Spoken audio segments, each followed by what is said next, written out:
Now let me tell you what has happened. Harshvardhan जी, इस पे जरा ध्यान दीजिए, पूरी प्रक्रिया कैसे थी, ये अवार्ड अनाउंस कैसे हुआ। रामकृष्णा जी ने अपना एप्लीकेशन भेजा अवार्ड के लिए, डिस्ट्रिक्ट लेवल पे रिव्यू हुई, उनके काम क्रेडेंशियल्स को माना गया कि हाँ ये अवार्ड के लिए ये जायज है, वर्दी है। दोनों प्रिंसिपल्स को बेंगलुरु बुलाया गया, एजुकेशन डिपार्टमेंट के अधिकारियों ने उनसे मीटिंग की, उसके बाद ये डिक्लेयर किया गया। लेकिन उसके बाद एक एसडीपीआई का पोस्ट आता है और फिर जो हुआ अब हम उस पर डिबेट कर रहे हैं। ये हो क्या रहा है?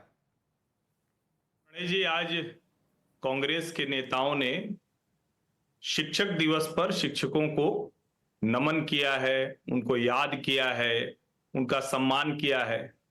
लेकिन बीजी रामकृष्ण जी को तो लग रहा होगा ना आज कि शिक्षक होना और अच्छा शिक्षक होना उनके लिए भारी पड़ गया।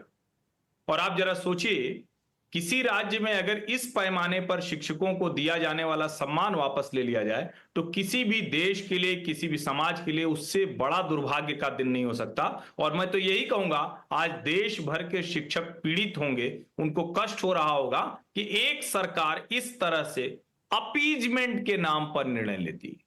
ये बेहद खतरनाक है। अगर सरकार को कुछ लगता वो नहीं अवार्ड देते, किसी क्राइटेरिया में नहीं होते तो कोई इश्यू ही नहीं था। लेकिन एक संस्था, वो एसडीपीआई, वो जाकर ये कर देती है। और ये पहली बार नहीं, इसके पहले अंजनाद्री पहाड़ी पर भी यही हुआ था, जहां लैंप पोस्ट जो गदा और तीर धनुष की शक्ल में थे उसको भी हटाने की कोशिश। अच्छा हुआ कि विरोध के बाद उसे वापस लिया गया है। मैं तो ये कहूंगा सरकार को माफी मांगनी चाहिए और रामचंद्रन जी का सम्मान करना चाहिए। कपिल मदान, क्या सरकार माफी मांगेगी? क्या आप माफी मांगेंगे? क्या गलत नहीं हुआ है? प्रणेश, टीचर्स डे पे मैंने सुना हर्षवर्धन जी को। मैं हर्षवर्धन जी को बताऊं, अगर आप देखेंगे अभी 2 दिन पहले तकरीबन 70,000 जो हमारे टीचर्स हैं वो धरना कर रहे थे, प्रोटेस्ट कर रहे थे, because they are not being confirmed. And if you say that BJP is one government that is working for the benefit, or they have some sort of a gratitude, or they want to do something for the teacher society, then I think the BJP and Mr. Guru Prakash ji here should apologize once again. He's apologized in the previous debate and he should take this opportunity and tender an apology to all those teachers who are protesting. Now my point number 2, which is concerning this debate. Now you remember what has happened. There was one particular jailer who has given 6 times payroll to Ram Rahim.